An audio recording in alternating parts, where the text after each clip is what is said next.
Compose, épisode 25. J'étais partie pour la gloire et tout d'un coup tout bug et ça fonctionne plus comme tu voulais alors que tu te dis j'ai arrêté, je travaille plus donc je pourrais, enfin bref. Et donc là tu pars dans un vortex mais qui était nécessaire et je dis pas que je suis spécialement sortie parce que ça prend du temps, mais en tout cas ça m'a permis de me dire maintenant qu'est-ce que tu as vraiment envie de dire et t'es drôle. Mais qu'est-ce que tu as à dire de différent des autres ou c'est quoi le petit truc en plus? Et pour répondre à cette question que des professionnels me posaient souvent à la fin du spectacle, ou se posaient en tout cas, mais c'est qui la vraie Farah? Et je pense qu'avant, je me cachais. Et d'ailleurs, le titre du spectacle disait tout, résiste. Et en fait, c'était le mauvais titre. Et du coup, grâce à la deuxième phase, j'ai pu déconstruire des choses et devenir encore meilleure et de se dire que oui, ça allait vite au début, mais ça allait peut-être trop vite et j'étais pas prête et qu'aujourd'hui, je creuse un peu et que j'espère que dans 3 ou 4 ans, je me dirai la même chose. C'est-à-dire que on est maintenant, j'ai fait un gros step, mais plus d'introspection et d'être peut-être plus naturelle et de peut-être vraiment m'ouvrir. Pour ce premier épisode de la saison 2, je suis très heureuse de recevoir Farah. Farah, elle est humoriste et ensemble on a parlé de comment l'humour est devenu sa drogue, de son ancien travail dans une banque, de la révélation lorsqu'elle a présenté son premier 6 minutes, du moment où son corps a lâché lorsqu'elle cumulait banque le jour et stand-up le soir, du confinement qu'elle a apprécié, de ses débuts dans l'humour qui étaient peut-être trop rapides, de son engagement, des réseaux sociaux, de son passage remarqué au Magritte du cinéma, de la déconstruction de son premier spectacle. Je vous souhaite une très belle écoute. Merci Farah d'être avec moi aujourd'hui sur Compose. Merci de m'avoir invitée. Tu es donc humoriste, oui. Et j'aimerais bien qu'on revienne un peu à tes débuts. En fait, comment est né ton intérêt pour l'humour ? Alors c'est une question qu'on me pose souvent et je pense qu'il y a... Enfin, souvent, j'entendais des humoristes dire « Ah, mais moi, à 4 ans, je savais que je voulais être humoriste. » Moi, pas du tout. Le rire a toujours fait partie de ma vie. J'ai toujours aimé rire. J'ai toujours aimé faire rire aussi. Et donc c'était pas une évidence, quoi. Je me suis vraiment lancée sur scène à 30 ans. Mais je pense que oui, c'est un long chemin de 30 ans pour arriver à... Mais en fait, peut-être que je montais sur scène pour raconter mes blagues. Parce que mon entourage, mes amis, mes collègues, ma famille me disaient... Parce qu'il m'arrivait toujours des choses pas dramatiques, mais pas de bol, quoi. Et donc, il me disait, mais c'est la manière dont tu racontes tes histoires, ça fait très one woman show, on aimerait bien... ce serait drôle que tu fasses ça sur scène, et ça me paraissait fou, impossible. Pour moi, les humoristes, faire rire des inconnus, c'était juste parce que j'ai jamais fait de théâtre, donc c'était vraiment un monde que je connaissais pas. Et puis, oui, ça a commencé vers 28-29 ans. Je me disais, tiens, j'aime pas spécialement ma vie. J'ai fait le parcours classique, mais le taf, acheter un appartement, l'UNIF et tout. Et puis j'ai rencontré Yeba au travail. Et un jour, je me souviens qu'elle m'a regardée. Je pense que ça a été le premier déclic, mais c'était pas une évidence, parce que je te parle de ça il y a 10 ans quand même. Et elle m'a regardée avec ses grands yeux, elle m'a dit, mais c'est quoi ton talent ? Je lui dis, mais de quoi elle me parle ? Elle me dit, non, mais c'est quoi ton talent ? Parce que je pense que t'as rien à faire ici. Et je pense que ça a été la graine la plus importante, à part le rire. Et je pense que les deux ensemble, combinés, j'ai mis 3-4 ans à partir de là à me dire, OK. Et j'ai vu une annonce du Kings of Comedy Club et je me suis dit, inscris-toi. Au pire, t'es mauvaise, mais au moins tu le sauras que t'es mauvaise. Et donc, je me suis lancée. Mais même en me lançant, c'était vraiment très timidement, quoi. Il y a des artistes ou des humoristes qui se lancent et ils sont très sûrs d'eux. Et moi, pas du tout. C'était vraiment, je me souviens encore... pendant les cours de l'académie, parce qu'on avait des cours d'écriture, de création de personnages, etc. Et c'est Émilie Krohn, qui est aussi humoriste, avec qui je suis encore amie aujourd'hui, qui me rappelle encore, tu te souviens, t'étais au fond, et c'était genre, non, mais moi j'observe, je regarde, je veux pas monter sur scène. Et ils m'ont dit, t'es mignonne, mais tu vas monter sur scène. Et à la fin des 2 semaines, un peu obligée, présenter 6 minutes, et puis là, ça a été la révélation, quoi. Donc vraiment le truc fou, mystique, lunaire, et c'est devenu une drogue, mais j'ai mis du temps à vraiment me dire ça va être un taf, quoi. Au début c'est une activité annexe, c'est de l'aquagym, moi c'est du stand-up et puis après 3 ans, comme ça marchait bien, je me suis dit allez, on va se lancer. Et tu écrivais déjà avant ? Pas du tout. Donc c'est vraiment... parce que les gens me disent « Ah, mais tu faisais de l'impro, tu faisais du théâtre. J'écrivais rien du tout. Ah ouais. Vraiment rien.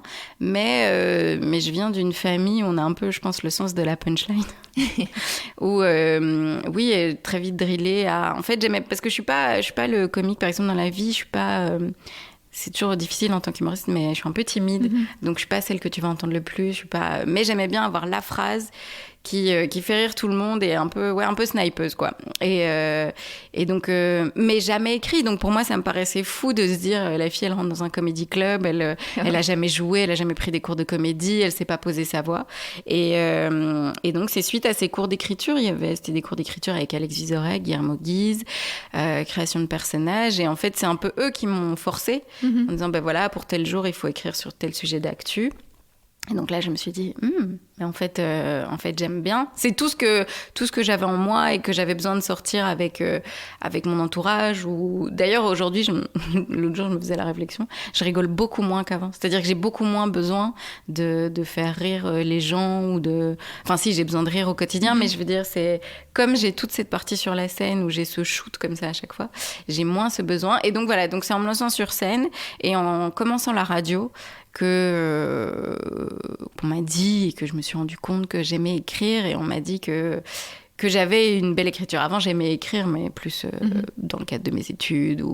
Et bref, donc c'est vraiment, oui, vraiment à 30 ans, le choc, quoi, et se dire, ah, mais en fait, je suis fait pour ça, j'ai nié pendant toutes ces années où j'ai pas osé, parce que je pense que j'avais envie de faire du théâtre, par exemple, ou ces choses-là, mais j'osais pas. Pourquoi ? Bête question. Mais du coup, à 30 ans, je me suis dit, bah, t'as été bête de pas le faire à 15 ou à 20.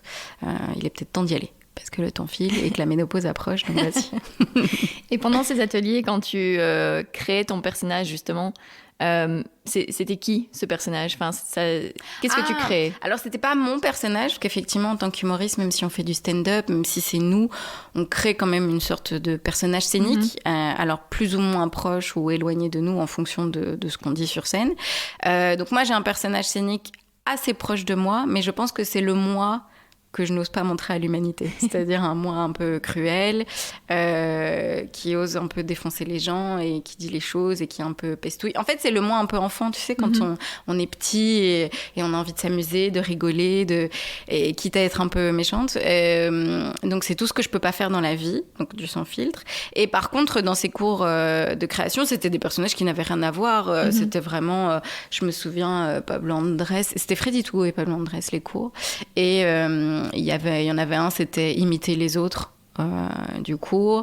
Il y en avait un, c'était prenez n'importe quel personnage. Et je sais que on avait avec deux de mes meilleurs amis, Nicolas et Céline, s'ils nous entendent, on aimait bien imiter certaines personnes et certains de nos inside jokes, c'est des gens qu'on imite. Et donc, du coup, j'ai fait « Ah, mais oui, ça ». Et bref, et ils trouvaient que j'imitais bien. D'ailleurs, c'était un peu le dilemme avec le stand-up, c'est que j'aime jouer, mais avec le stand-up, on joue, mais quand même beaucoup moins, ça reste quand même nous. Donc du coup, c'est bien avec l'humour d'avoir, par exemple, les séries, les web-séries, où on peut un peu sortir. Par exemple, avec Les Anonymes, je me suis amusée, parce que c'était vraiment être quelqu'un d'autre. Donc là, c'était me rendre compte que je pouvais à la fois bien jouer, je sais pas si je joue bien, mais en tout cas, je pouvais créer des personnages, mais en même temps faire avoir une écriture. Et sinon, il y avait là où j'ai gardé un personnage et puis je l'ai enlevé il y a pas très très longtemps. Mais c'était parce qu'il y avait un concours en fait après l'école. J'avais fait genre 2 scènes et on me dit il y a le concours du Next Prince, ça dit d'y participer. Et je pense qu'une fois un des rounds c'était de jouer un personnage. Donc voilà, donc c'était de me dire j'aime ça, mais j'avais plus de choses à dire dans l'écriture. Donc j'aime jouer des personnages, mais en stand-up, j'aime être un moi un peu exagéré. Et donc, en te lançant, tu travaillais encore dans une banque à ce moment-là. Comment tu combinais comme ça tes 2 vies, en fait, si différentes, quoi ? Oui. Donc, je travaillais dans une grande banque belge. Tu sais, une grande tour comme ça, un peu effrayante. Mais je trouvais ça cool. Quand j'ai commencé, je trouvais ça vraiment cool. J'étais en mode Carrie Bradshaw dans Sex and the City. Mais bon, avec beaucoup moins de goût vestimentaire, finalement, dans les open space. Les gens n'ont pas beaucoup de goût. Mais, en fait, au début, c'était même pas... c'était pas du tout je fais du stand-up, je vais tout arrêter et parce que du coup j'ai quand même un parcours où on sent que la fille elle a quand même besoin d'avoir une certaine sécurité financière, certaines ambitions, et j'avais vraiment construit quelque chose et donc et l'humour en Belgique ça ne paye pas et même en France, en fait c'est soit on gagne rien, soit on gagne beaucoup.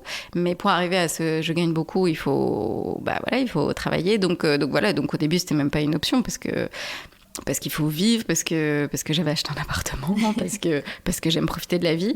Et donc j'ai fait les deux pendant 4 ans. Et donc au début, ça va. Parce que c'est des premières parties, mais en fait, ce qu'il y a, c'est que ça a été très, très vite au début, très, très vite pour moi. Donc, j'ai fait très vite des concours, très vite des premières parties. Donc, les concours, une fois qu'on est un peu dans le circuit, comme ça, des scènes et des gens, on va très vite en France, à Paris, en Suisse. J'ai même été jusqu'à Montréal, New York, Londres et tout. Et donc en fait, très vite, même avec la radio, je me souviens, c'était... oh là là, je travaillais la journée et puis il fallait que j'écrive une chronique toutes les semaines. Il fallait que j'arrive à la radio à 7h15. Donc, comme je l'ai dit au début, je ne suis pas matinale. donc, pour moi, c'était un peu dur. Donc, au début, ça va parce qu'on se dit, je l'ai choisi, parce qu'on a 30 ans, parce que c'est cool, parce qu'on découvre un peu. Et puis, là aussi, c'est mon entourage. Donc, comme quoi, c'est toujours mon entourage qui me révèle des choses. Je me disais, mais comment tu fais ? Enfin, ton corps va lâcher. Il y a un moment, ça va lâcher. Et j'étais là, mais non, je gère. Et en fait, je gérais pas du tout. Et oui, en 2019, je crois, j'ai eu les premiers... Oui, là, c'est mon corps qui m'a dit merde, en fait. Parce que j'étais trop fatiguée, parce que je devais dormir 3-4 heures par jour, que les voyages, c'est fatigant, que, en plus, c'est un métier, l'humour, très prenant, qui fatigue notre corps, en fait. On le dit pas assez, mais les humoristes, on déploie des choses. Notre corps, sur scène, se met... Enfin, tu vois, on a apparemment... Enfin, j'ai fait des recherches et on a le cerveau qui se dilate. On est hyper... En fait, c'est ma nutritionniste qui m'a dit ça.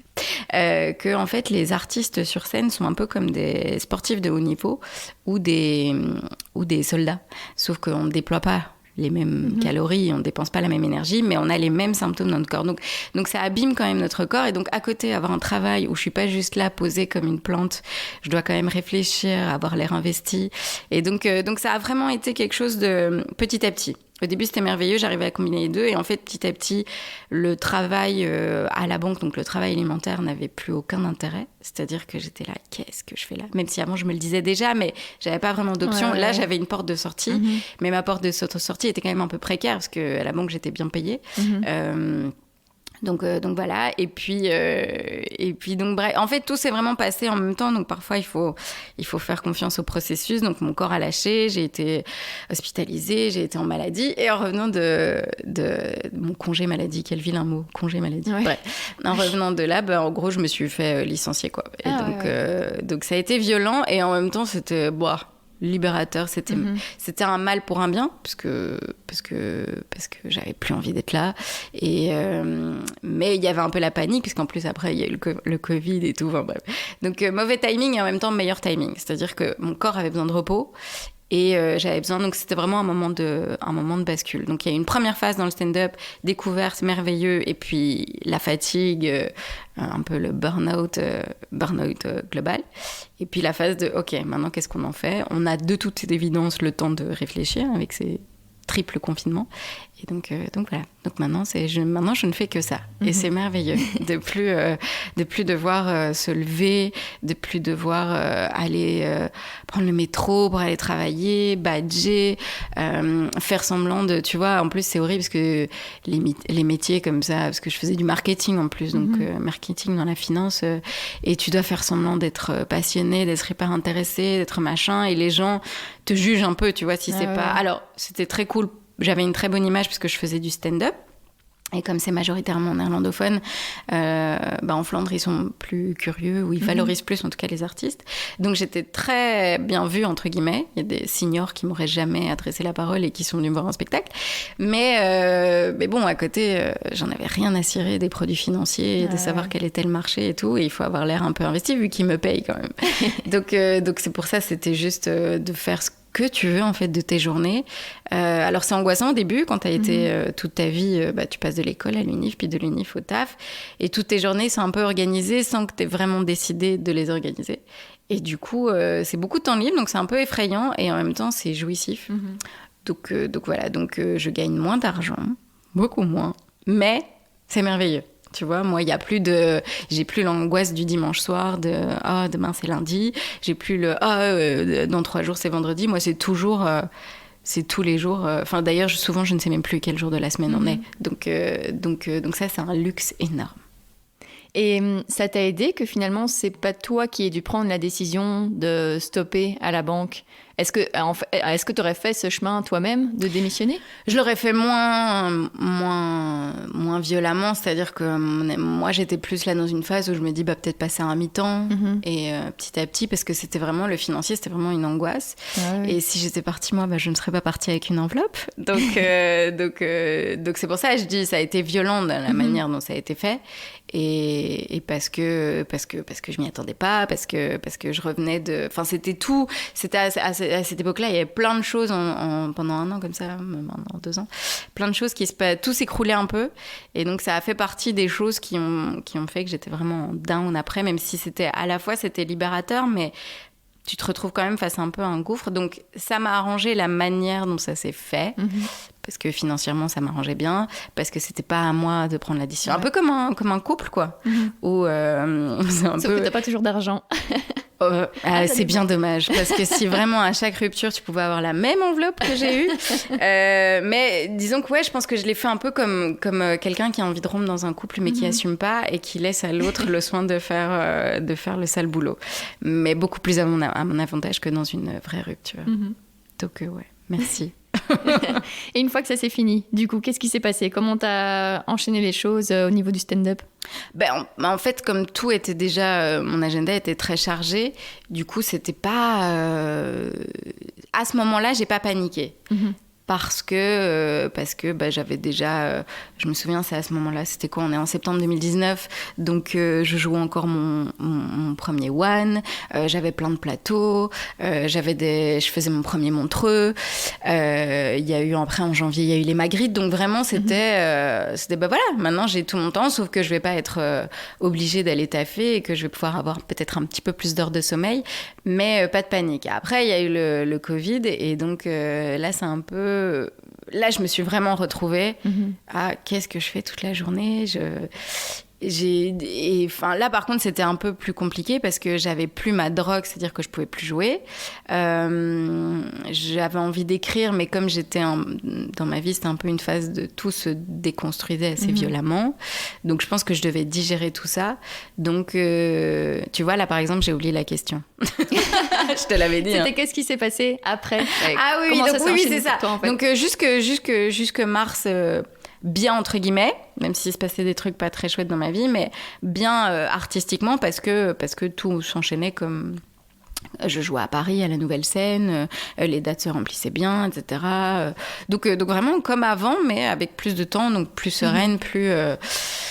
Et puis après, il y a eu le confinement, et donc ça, je pense que et pour moi, le Covid... déjà, moi, j'ai kiffé. Le confinement, je sais qu'il faut pas le dire, mais c'était merveilleux. Moi, j'étais là, on est vraiment obligé de déconfiner. Vraiment, c'est bien parce que je pense qu'après, j'ai développé un peu des angoisses, dans le sens où j'étais tellement sursollicitée, tellement suractive, que là, en fait, j'ai eu un gros stop, en fait. J'ai plus envie de voir personne, j'ai plus envie de parler à personne, j'ai plus... vraiment dans ma grotte. Et j'ai encore gardé des séquelles maintenant, c'est-à-dire que j'ai encore des angoisses quand j'ai voyagé et tout. Si je dors, par contre, mon corps a gardé des séquelles, c'est-à-dire que je l'ai tellement maltraité que s'il y a un jour où il dort pas assez, ou je dois prendre un train un peu tôt, etc. C'est vraiment, j'ai la tête, mon cerveau qui me dit meuf. Qu'est-ce que je t'ai dit il y a 3 ans? Il faut qu'on arrête ces conneries. Donc très bien, et puis très compliqué, mais un très compliqué dont j'avais besoin. Parce que justement, ça se passait trop bien.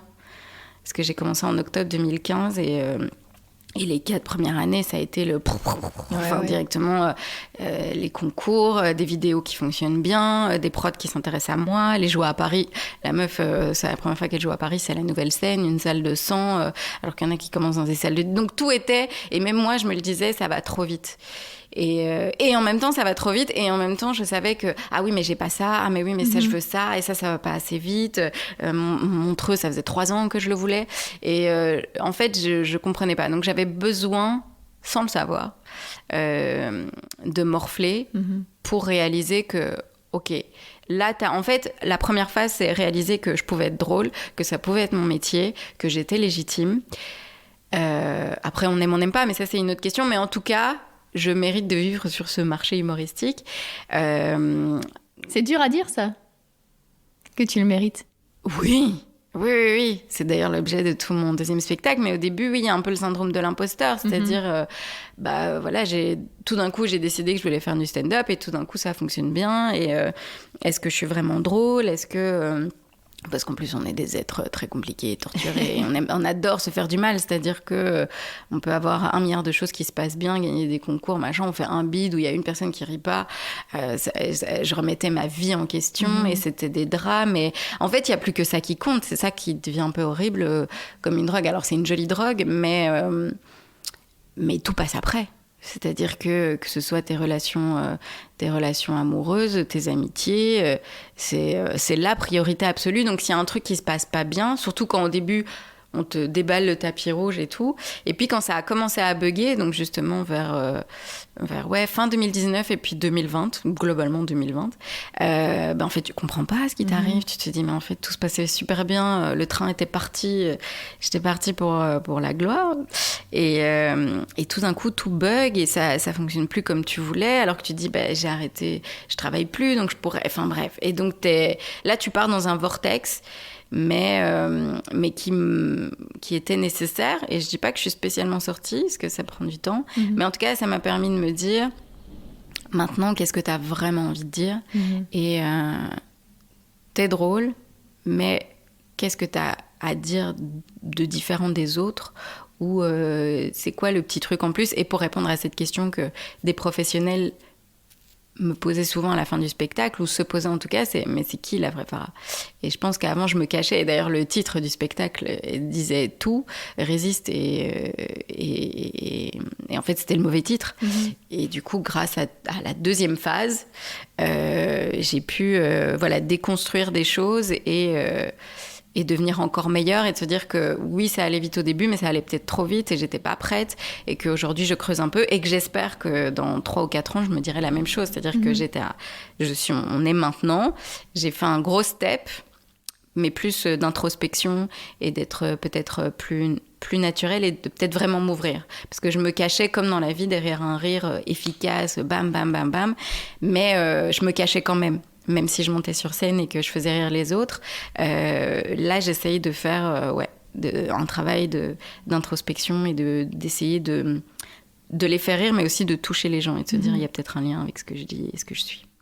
Et tu le dis, ça a été très vite, peut-être même trop vite, mais comment tu l'expliques ? Comment tu analyses en fait ces débuts qui ont été si rapides, alors que voilà, il y a des artistes qui mettent 10 ans à arriver à jouer à l'étranger, à gagner des concours, à être reconnu, à être appelé par exemple par la radio pour faire des chroniques. Oui. Comment tu l'analyses en fait, le fait que ça a été vite pour toi ? Je pense que c'est une question de timing déjà. Peut-être que si j'étais arrivée il y a 10 ans dans l'humour...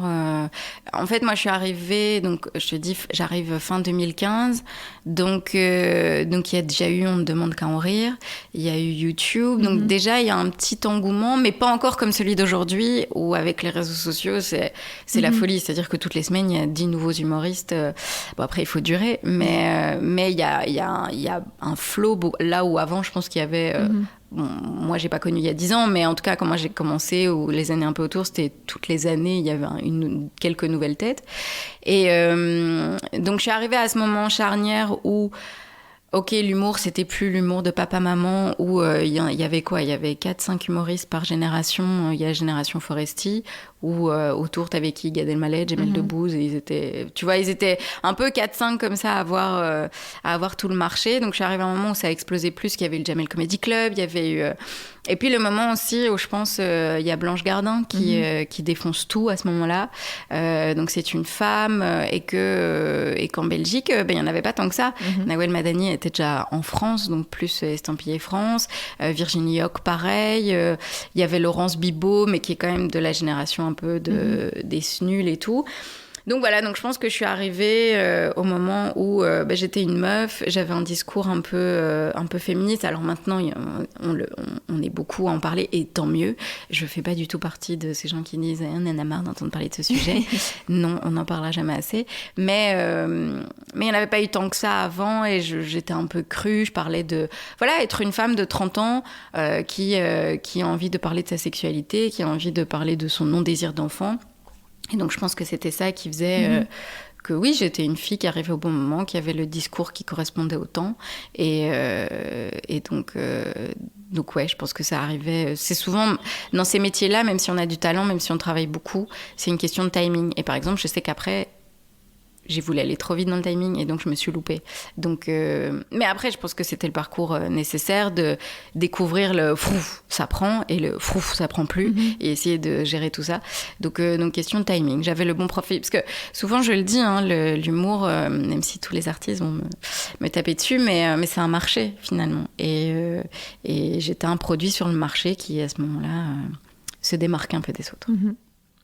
Et tu parlais du féminisme, ça fait partie des sujets que tu disais que tu avais envie d'aborder, que tu avais envie de faire passer un message aussi par tes écritures, en fait. Alors, c'était pas une évidence au début, parce que moi, j'étais un peu une novice dans le métier. C'est-à-dire que quand j'ai commencé au King, j'étais pas du tout une encyclopédie du stand-up. Je connaissais pas très... Donc moi, vraiment, à part Florence Foresti, Blanche Gardin, un peu comme ça, mais j'avais pas du tout de connaissances. C'est vraiment en me lançant là-dedans, on a eu des cours de stand-up, on nous a un peu expliqué. Donc j'ai commencé à faire des recherches, à découvrir Sarah Silverman, Amy Schumer, et donc à me dire, ah ok, on peut être une meuf et parler de ça. Donc au début, c'était plus, je partais de moi, parce que c'est Alex Vizorek qui nous a dit, en humour, partez toujours de vous. Et donc ça, c'était assez naturel, parce que j'ai toujours été quelqu'un d'assez engagé, dans le sens où je suis pas militante, je suis pas dans des associations, et je ne milite pas au quotidien, mais engagée, c'est-à-dire que quand il y a des choses qui m'énervent, je le dis, et j'ai une conscience politique. Et aussi le côté, au quotidien, il y a des choses... ça m'a toujours fait chier quand les gens se mêlent de ce qui les regarde pas. Et je me souviens qu'à l'Open Space, mon leitmotiv, c'était je rêvais de dire aux gens, mais qu'est-ce que ça peut te foutre, quoi. Parce que les gens ont toujours un avis sur les autres, et pourquoi il ou elle fait pas ça, et pourquoi, qu'est-ce qu'on s'en branle, qu'est-ce que ça peut te foutre. Et donc au début, ma démarche, c'était un peu lâcher ce qu'est-ce que ça peut te foutre, que je pouvais pas dire au bureau, que je pouvais pas toujours dire avec mes amis, parce qu'en plus 30 ans, tu sais, c'est l'âge où on va te dire ah mais oui, mais il faudrait peut-être te caser, il faudrait peut-être machin, et voilà. Donc ça m'énervait toujours quand on jugeait les autres, ça m'énervait globalement les injustices, et donc j'avais une conscience politique. Et c'est en faisant de la radio que là du coup t'es vraiment sur des sujets d'actu, et là j'ai vraiment réalisé, ok, j'adore ça, j'adore parler de sujets d'actualité, parce qu'il y a toujours derrière de la politique, de la sociologie, parce que finalement les humoristes ou les journalistes, on n'est que des produits de notre société, donc on suit un peu la mouvance. Ce que j'écrivais il y a 5 ans, ou ma conscience politique il y a 5 ans, n'est pas celle d'aujourd'hui.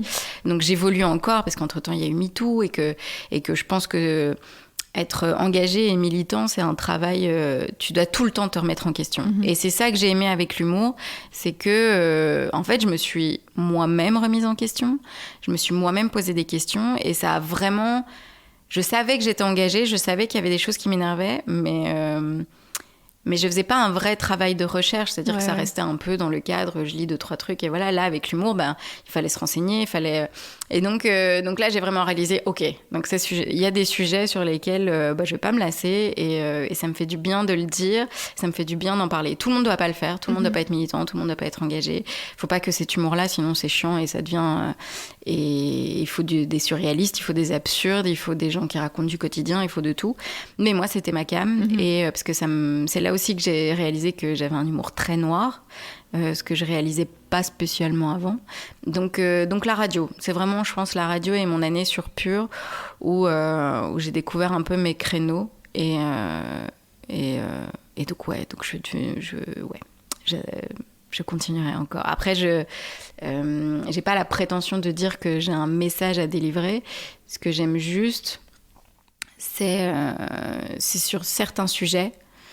Je sais qu'on ne mettra jamais tout le monde d'accord, et c'est pas intéressant de mettre tout le monde d'accord, mais j'aime bien donner un point de vue, et je trouve que l'humour permet d'aborder des sujets que tu pourrais pas aborder. Enfin, si tu peux, mais c'est des débats tendus, les gens se braquent, tu vois, ils s'enferment dans leur position, et alors c'est une espèce de débat stérile de t'as pas raison, c'est moi qui ai raison. Et là, au moins, par le rire, même si la personne n'est pas d'accord avec toi, même si tu vas pas lui faire changer d'avis, au moins elle va se dire c'était drôle ou bien vu.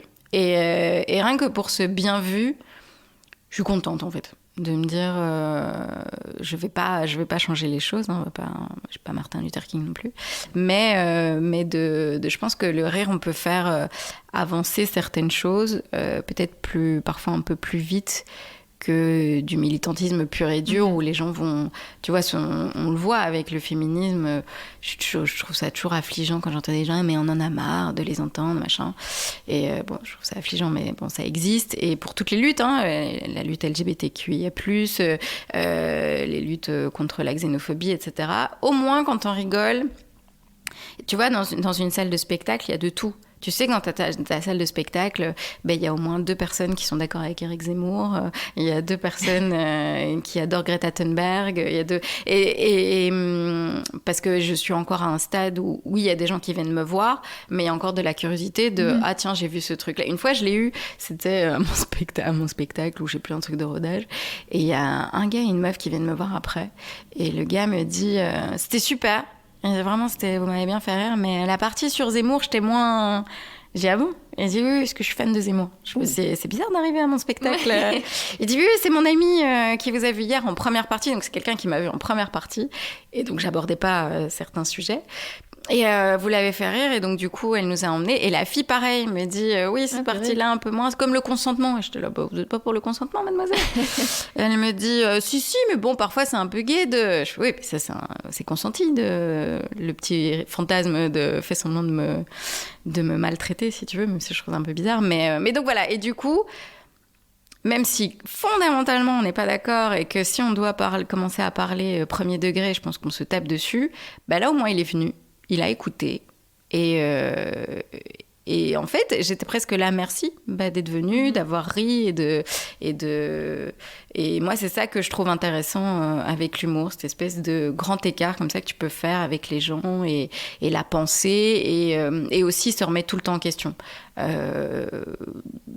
Voilà, et l'humour me permet ça, en tout cas. L'écriture, la recherche qu'il y a derrière l'écriture me permet de moi-même essayer d'être quelqu'un de mieux et quelqu'un de bien un petit peu plus chaque jour.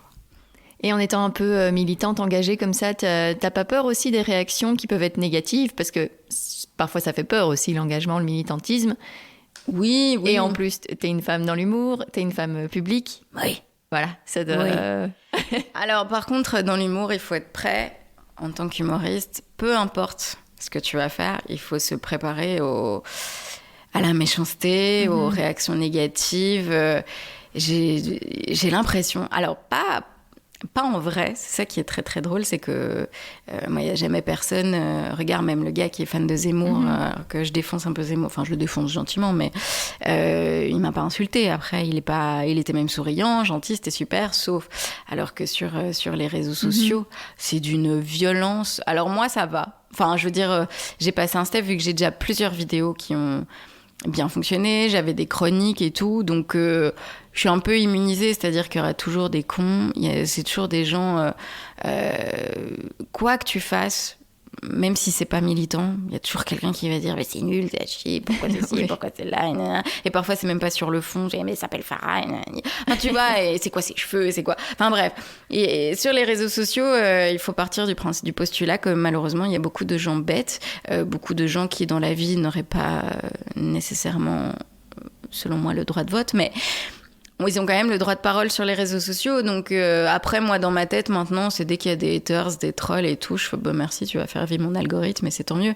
Donc, parce que je sais que, par exemple, ma vidéo des Magritte, Là, je suis à 9 millions de vues et je me fais régulièrement insulter parce que je suis en combi lycra, parce que je suis à moitié. Alors, des gens qui... Mais à chaque fois, je me dis merci, ça relance mes vues, ça relance tout. Donc, moi, je suis immunisée, mais parce qu'avant de mettre ma première vidéo, j'avais beaucoup joué, j'avais fait beaucoup de concours. Donc, j'avais déjà, entre guillemets, même si on n'a jamais un sentiment de légitimité, mais il y avait déjà des professionnels qui m'avaient dit « oui, c'est bien ». Donc, j'étais moins fragile de me dire, bah ok, si tel professionnel me dit que c'est bien, je m'en fous de savoir que Gérard 306 trouve que c'est à gerber et qu'il a envie de me tuer. Je m'en branle un peu, quoi. Donc, mais c'est pour ça que je dis aux jeunes humoristes on ne se rend pas compte à quel point c'est violent, parce que c'est des messages privés, c'est tous les jours, en fait, tu reçois un peu des insultes et des critiques, mais un tout jeune qui n'a pas encore les bases solides, et je vois maintenant, j'ai l'impression d'avoir 65 ans en disant cette phrase, mais tu vois, il y a un peu ce truc de ah oui, je veux faire, moi aussi, je veux faire genre une Paul Mirabel, je fais une vidéo, j'ai 10 millions de vues ou 20 millions de vues, et qui mettent trop vite du matériel, alors que vraiment, la première année, et même les 2 premières années, si je peux donner un conseil, filme-toi pour toi, pour vraiment comprendre ce qui a pas fonctionner sur scène, comprendre ce qui fonctionne sur scène, t'observer vraiment en tant qu'artiste, en tant que pro, mais ne mets pas ça sur les réseaux sociaux, parce que déjà tu vas amèrement le regretter d'ici quelques années, en te disant oh mon Dieu, et ce qu'il y a sur Internet reste sur Internet, et ce qu'il y a, c'est que les gens sur les réseaux se disent pas oh mais c'est quelqu'un qui vient de démarrer, enfin tu vois, ils ont pas le recul que nous on va pouvoir avoir en disant il y a un jeune, oui c'est fragile mais c'est prometteur, oui, eux c'est juste, c'est à chier, c'est nul. Et le problème en tant qu'artiste, et encore plus en tant qu'humoriste, c'est que quelqu'un qui t'a vu une fois, si tu lui as pas plu, c'est très difficile après de récupérer cette personne pour qu'elle apprécie ton travail ou pour qu'elle vienne te voir.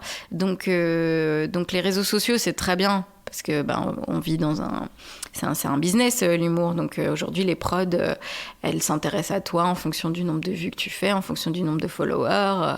Aujourd'hui, si t'as pas 10K sur Insta, une prod, elle s'intéresse pas à toi. Mais voilà, il faut utiliser pour moi, les réseaux, il y a ce que tu fais sur scène, et mets du contenu spécifiquement pour les réseaux sociaux, et ce qu'il y a sur scène à part, parce que c'est tellement violent et tellement négatif, et que les gens trouveront toujours quelque chose, que tu sois un homme, une femme, LGBT, pas LGBT, enfin, il y aura toujours quelque chose, quelqu'un qui va dire mais au fait, allez, encore Jean-Claude qui nous énerve. Mais souvent, moi, ce qui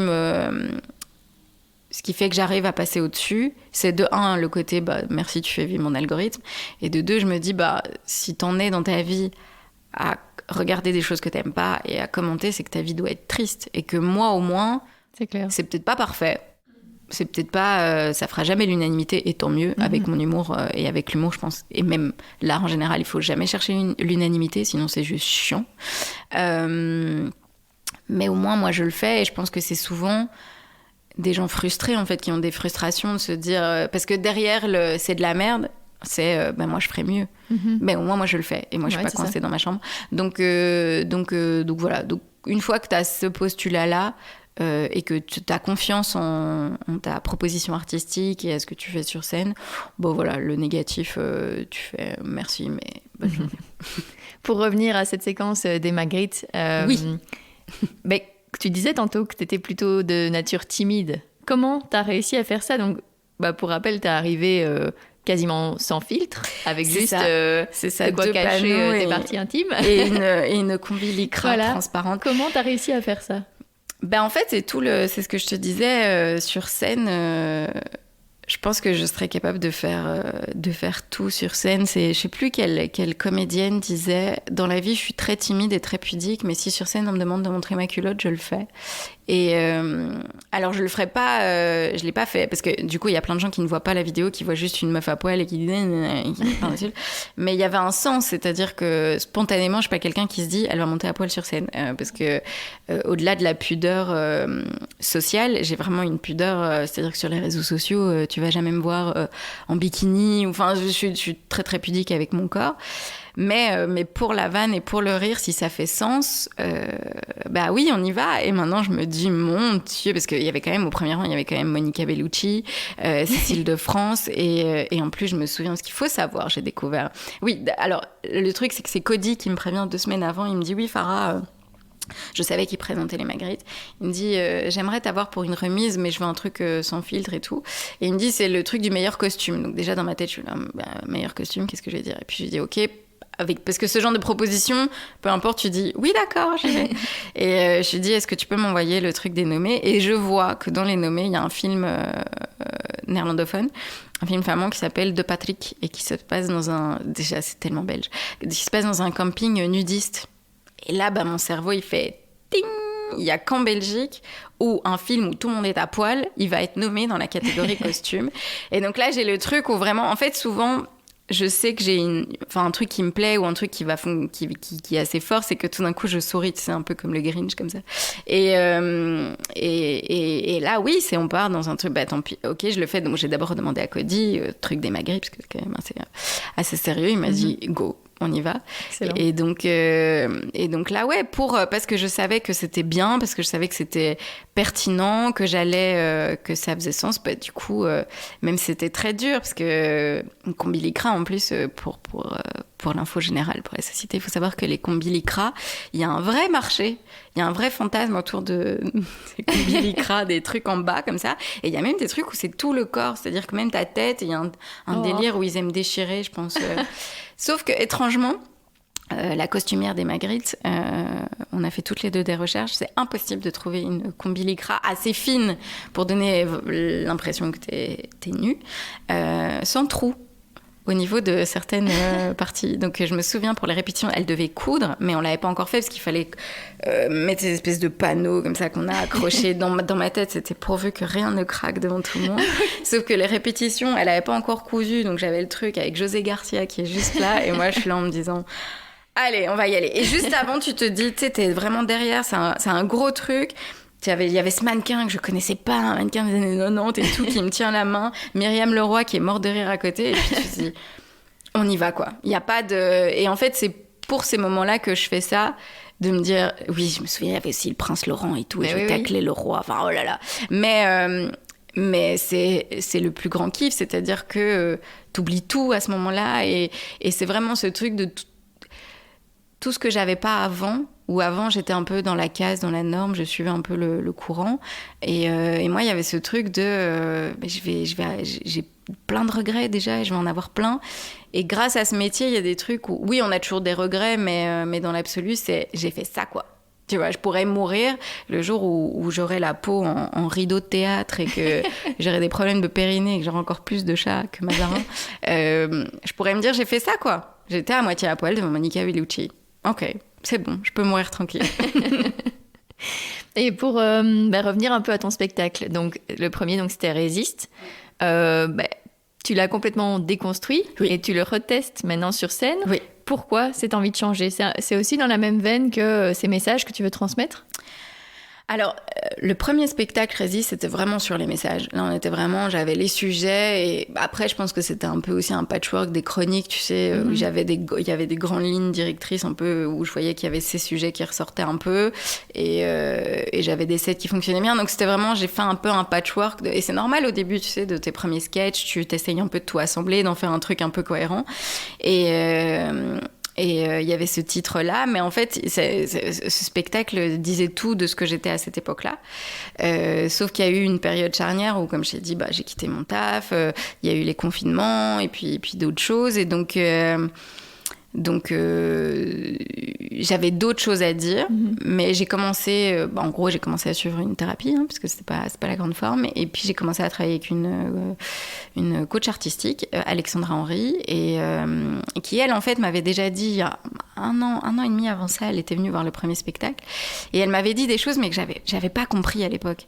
Elle me disait, oui, mais toi, c'est qui? Oui, mais ça va pas. Et je l'avais pris très bien, donc ça m'avait beaucoup blessée. J'étais là, mais de quoi elle me parle? Mais il est efficace, ça marche, ça tourne. Et en fait, non, il n'était pas juste. C'est-à-dire que tout le titre disait ce qui n'allait pas chez moi et ce qui allait à un moment se cracher en fait. Et ça s'est craché. Et donc en fait, j'ai dû un peu contempler tout qui s'est effondré dans ma vie privée et professionnelle. Et c'était de se dire, ok, on doit reconstruire quelque chose à partir de ça. Qu'est-ce que tu as envie de dire, qu'est-ce que tu as envie de... Et donc c'est ce long travail de thérapie, de coaching qui continue encore aujourd'hui, hein. Donc ça fait 2 ans maintenant que je fais ce trajet-là, et de me déconstruire, vu que tout s'était déconstruit autour de moi, mais en fait c'était un message pour me dire il faut que tu te déconstruises toi-même. Et donc là ça fait 2 ans que je me déconstruis, que j'essaye de comprendre des mécanismes, des choses, et d'être...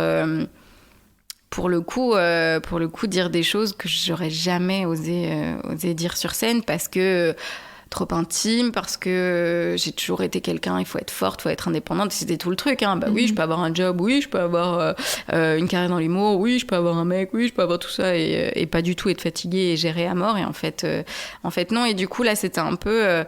avant, je résistais, j'étais forte, j'étais machin. Et là, c'était un peu dire, OK, en fait, t'es vulnérable, t'es fragile, et on va un peu explorer ça. Alors, il y a toujours, bien sûr, en filigrane, parce qu'encore une fois, je suis le produit d'une société, et que donc, ce qui me touche moi et ce que je dois déconstruire chez moi raconte forcément des choses sur la société. Donc, c'était ce trajet-là, mais ça a été un long trajet. J'étais un peu en gestation, comme ça. Bon, encore une fois, j'ai eu... Et c'est pour ça que je dis tout s'est effondré, mais le timing était plutôt en ma faveur. C'est-à-dire que j'ai eu le luxe d'avoir 1 an, en gros, on a eu 1 an, avec les 2 confinements, où mon cerveau avait le temps, en fait, de digérer toutes ces informations. D'abord, il y a la phase, je digère toutes ces infos négatives, puis il y a la phase, qu'est-ce qu'on en fait, puis il y a la phase où on entame, et c'est une phase super dure, parce que il faut réaliser, il faut mettre des mots sur les choses, et il faut sortir des choses que tu cachais pendant des années. Et donc... Et voilà, donc au début c'était un peu comme toujours chez moi, hein. C'est-à-dire que moi j'aime dire que je suis un peu une force lente comme ça, c'est-à-dire que lentement mais sûrement. Et donc au début j'étais un peu dans ok, je vais un peu changer le fil rouge, oui, ok, je vais changer un peu la structure. Et puis avec ce qui se passait dans ma vie, avec ma déconstruction personnelle, en fait j'ai tout déconstruit, et j'ai effectivement recréé un fil rouge, mais j'ai écrit beaucoup de nouvelles choses, et il reste des éléments qui, selon moi, restait pertinent dans ce que je voulais raconter sur scène. Mais ça n'a plus rien à voir. C'est-à-dire que là, je vais vraiment dans... Je pense qu'il y a même des choses que je raconte sur scène. Il y a même des amis qui ne l'ont jamais entendu, ou des gens de ma famille qui... Et d'ailleurs, c'était un peu compliqué. Là, pour le moment, comme c'était les premières dates... Ah, il y a une ambulance. Comme c'était les premières dates... Il y a quelques amis, un peu de la famille, mais j'étais un peu perturbée en me disant... Je vais dire des choses et ils sont pas au courant, ou ils voyaient peut-être pas l'ampleur de la chose. Mais les retours que j'ai eu des gens, c'est des premières dates de rodage, hein, donc c'est loin d'être parfait, etc. Mais c'était les gens, j'aurais pas pu rêver mieux. Mais j'ai senti qu'en fait, ce qui me manquait avant, je commence à le toucher du doigt, c'est-à-dire que les gens me disent ça m'a touchée, ou j'ai vécu la même chose, et j'ai ri. Mais vous m'avez touchée. Et c'est ce que je n'arrivais pas à faire avant, parce que j'étais dans le déni, parce que j'avais pas encore, je m'étais pas encore déconstruite. Et donc là, je suis assez contente du trajet, parce qu'il est dur, parce qu'il faut sortir des choses. C'est des choses pas cool, mais je sens que ça me nourrit en tant qu'artiste, et sur scène, je pense que j'ai gagné en naturel et en sincérité. Et là, les premiers retours que j'ai eus j'ai vécu la même chose, ou merci de parler de ces sujets-là, qui sont du coup pas forcément des sujets drôles. Mais je pense qu'avec l'humour, on peut faire rire avec tout. Mais voilà, je pense qu'avec le premier spectacle, j'aimais bien me la jouer un peu. Je fais réfléchir, je passe des messages. Là, j'avais envie de toucher les gens. Même si je continue à dénoncer des choses, mais de toucher les gens avec des sujets plus sensibles et universels, et qui n'ont aucun rapport avec l'actualité, et qui n'ont aucun rapport avec du militantisme, et qu'on soit fan de Zemmour ou de Greta Thunberg. Il y a des choses douloureuses qu'on vit tous, et voilà, j'ai envie de me lancer là-dedans. Et tu arrives à les toucher aussi par l'authenticité de tes propos. de la manière dont tu es sur scène? Ce qu'il y a, c'est que là, du coup, il y a vraiment plus de fil. C'est-à-dire que je dis les choses là où avant... En fait, en gros, je m'utilisais un peu comme prétexte. C'est-à-dire, je suis une fille de 30 ans, célibataire, qui veut pas d'enfant. Et hop, j'enchaînais sur les sujets pour dire, on peut faire en gros, en substance, et on fait ce qu'on veut. Mais j'allais pas creuser sur vraiment pourquoi je suis sur scène, pourquoi j'ai besoin de faire rire, pourquoi j'ai vraiment pas envie d'enfant, quel est mon vrai rapport au couple ou à l'absence de couple. Et donc, en fait, oui, sur scène, je raconte vraiment ce trajet. En fait, je raconte vraiment la déconstruction. Je me dis, sois sincère et explique pourquoi tout d'un coup il y a une nouvelle version de One, pourquoi, c'est quoi la différence, et que voilà, expliquer aux gens, j'ai déconstruit mon spectacle, mais parce que moi je me déconstruisais, et leur expliquer. Les Anglais, ils utilisent un mot que j'aime beaucoup, c'est a journey. Tu vois, c'est vraiment et c'est vraiment ça, c'est d'expliquer, ok, voilà, je vis ça, et en tant qu'humoriste, même si on fait rire les gens sur scène, on peut vivre aussi des trucs. Oui, en fait, plus ce sera sincère, plus ce sera vrai et intime, plus tu vas toucher les gens et plus tu vas...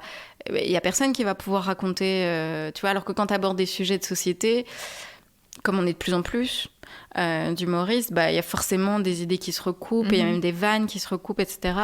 Là, si je raconte vraiment mon truc à moi, vraiment le truc dont je parle pas en fait vraiment dans la vie, parce que c'est tellement intime, tellement profond, tellement difficile, y a personne qui va pouvoir le raconter comme moi, et donc voilà, j'avais envie d'être sincère et d'avoir la vraie Farah sur scène.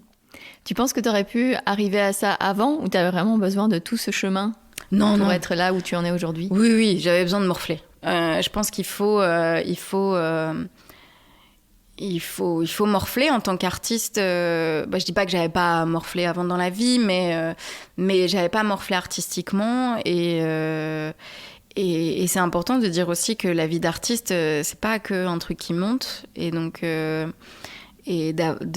d'accepter les downs, d'accepter les ok, là je suis dans un creux de vague, et de le raconter, c'est ça qui est intéressant, mais que sans les claques, sans les trucs douloureux, difficiles, ou voilà, si j'avais pas été licenciée, si j'avais pas été hospitalisée, si j'avais pas été larguée, si j'avais pas été arnaquée, si j'avais pas perdu tout mon argent, dans ma tête, pourquoi changer vu que tout se passe bien? Mais là, il y a un moment quand c'est quoi le next step, et qu'il te reste vraiment plus rien, à part être toute seule chez toi, parce qu'il y a une pandémie mondiale, t'as pas le choix en fait, parce que il faut rebondir. Pour rebondir, il faut... Ok, en fait, c'était de me dire, qu'est-ce qui fait que, malgré l'apparente solidité du projet, qu'est-ce qui fait que tout s'est écroulé, et comment reconstruire un truc plus solide, et aussi être prêt à se dire que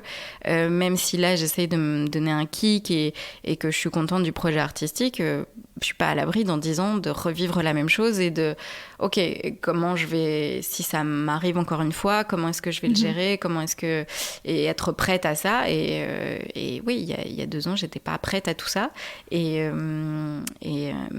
sans ça j'aurais pas été chercher un peu plus profondément, même si cette phrase pour tous les humoristes sera suivie d'un titre. Mais j'aurais pas été creusée, quoi.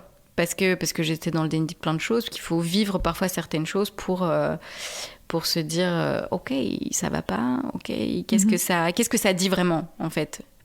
C'est toutes ces choses que j'assume maintenant, ou que j'explore en tout cas. Elles étaient déjà là avant, mais je les mettais sous une grosse couverture, un gros plaid, et en disant ça n'existe pas, ça n'existe pas, ça n'existe pas. Et puis à un moment, la vie te dit si, ça existe, il va falloir les regarder droit dans les yeux. Donc, voilà. En plus de ton projet à toi, tu travailles beaucoup aussi avec d'autres humoristes, notamment avec le spectacle Les Baronnes, donc sur scène. Mais il y a aussi Les Anonymes, la web-série que je conseille de regarder parce qu'elle est excellente. Elle est incroyable. Ça t'apporte beaucoup comme ça de travailler aussi avec d'autres humoristes? Alors moi, je suis, tu vois, la voix de vieille travailleuse du sexe que je te disais. Alors moi, artistiquement, je suis plutôt un animal solitaire, c'est-à-dire que j'ai pour mon matériel à moi. J'écris seule, je joue seule, j'ai un ego surdimensionné, c'est-à-dire que je ne peux pas avoir un rire sur une vanne qui n'a pas été écrite par moi, et je ne peux pas voir quelqu'un avoir des rires sur une vanne que j'ai écrite. C'est comme ça, je l'assume, c'est la vie. Mais par contre, c'est important dans ce métier d'avoir des vraies amitiés, parce que c'est un métier où forcément c'est un business et tout le monde s'aime, tout le monde se trouve merveilleux, tout le monde machin, il y a beaucoup de... comme c'est très hiérarchisé, il y a beaucoup de compétition, donc il y a beaucoup de... ce que moi j'appelle de la courtisanerie, hein. Parfois j'ai l'impression d'être à Versailles, à la cour de Louis XIV, mais c'est bien de... parfois il y a des... Voilà, par exemple, Émilie Krohn, c'est celle avec qui... c'est l'humoriste que je vous conseille et co-auteur des Anonymes, que j'ai rencontré, on a commencé l'académie ensemble. Donc là, c'est vraiment le pilier de on a commencé ensemble. C'était la copine de galère au début, parce que tu sais pas au début, t'es là, quoi, où, quand, comment. Tu vois, il n'y a pas un programme, il n'y a pas un site où on te dit en tant que jeune humoriste, voilà ce que tu dois faire. Donc c'était un peu la copine de galère du début et qui est toujours là aujourd'hui. Et puis bah, comme dans la vie, en fait, comme dans n'importe quel travail, t'as des coups de foudre d'amitié, et donc c'est Émilie qui est venue avec le projet des Anonymes, par exemple, avec Gaëtan Delferrière et Florent Lausson, que je connaissais parce que bah, on en parlait, parce que je pense les deux ont gagné le Next Prince, mais je suis pas sûre.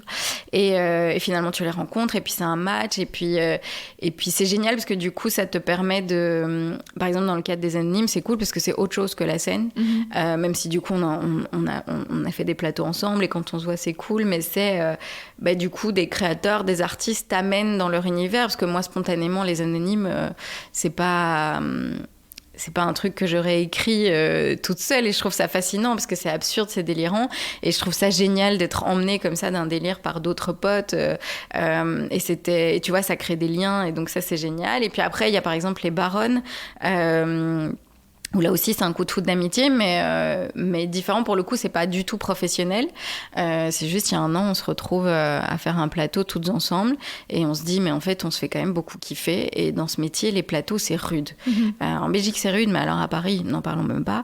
C'est-à-dire que à Paris, quand t'arrives et qu'on te connaît pas, on te regarde de haut en bas, genre t'es qui, et puis si t'as réussi à faire rire, du coup on t'adresse quand même la parole, mais bon, quand même en te regardant.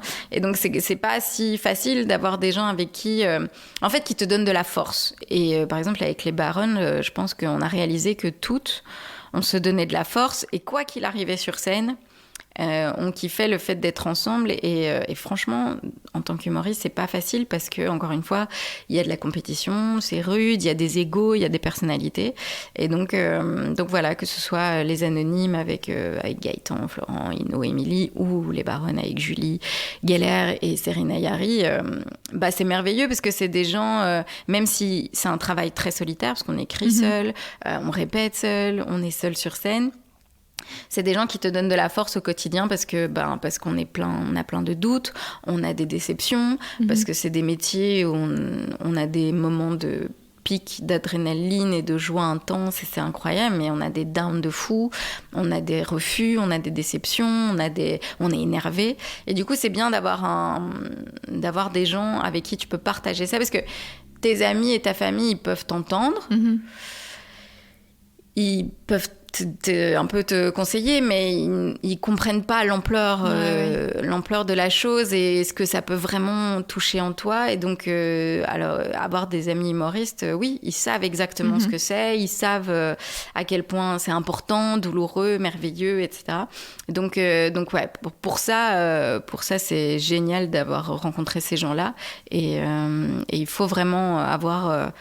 des gens sur lesquels tu peux, dans ce milieu-là, t'accrocher, parce que c'est un milieu très violent, pas toujours très sincère, très honnête, et c'est un business, quoi. Donc, très heureuse d'avoir rencontré toutes ces merveilleuses personnes. Et comment tu vis ta vie aujourd'hui par rapport à celle d'avant dans la banque ? Aujourd'hui, tu as l'impression d'être alignée avec ce que tu veux faire et à ta place ?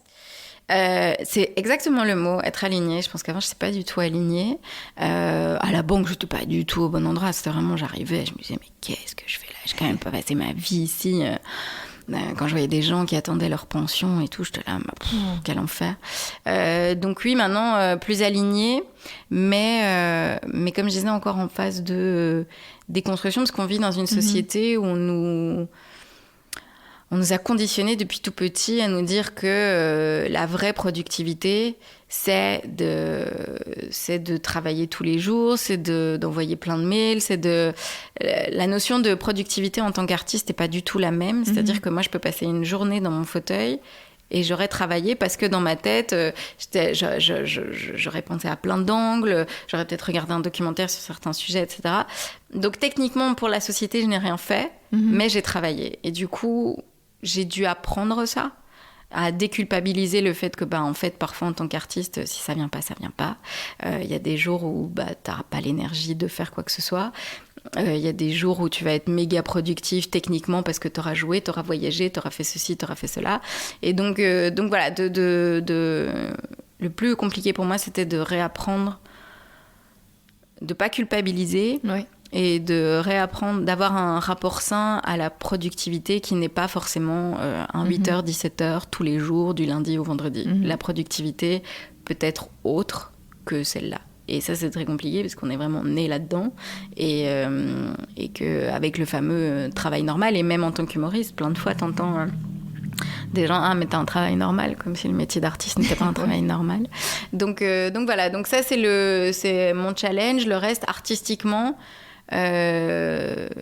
voilà, je pense qu'avant, l'alignement était là, complètement désaxé. Et puis là, on se rapproche et que je me souhaite d'ici un an de... OK, là, j'ai dit tout ce que j'avais à dire. Donc après, ça, c'est la phase de rodage et de création. C'est que là, je suis rassurée en me disant, je suis sur la bonne voie. C'est pas parfait. Après, c'est pas le but d'être parfait.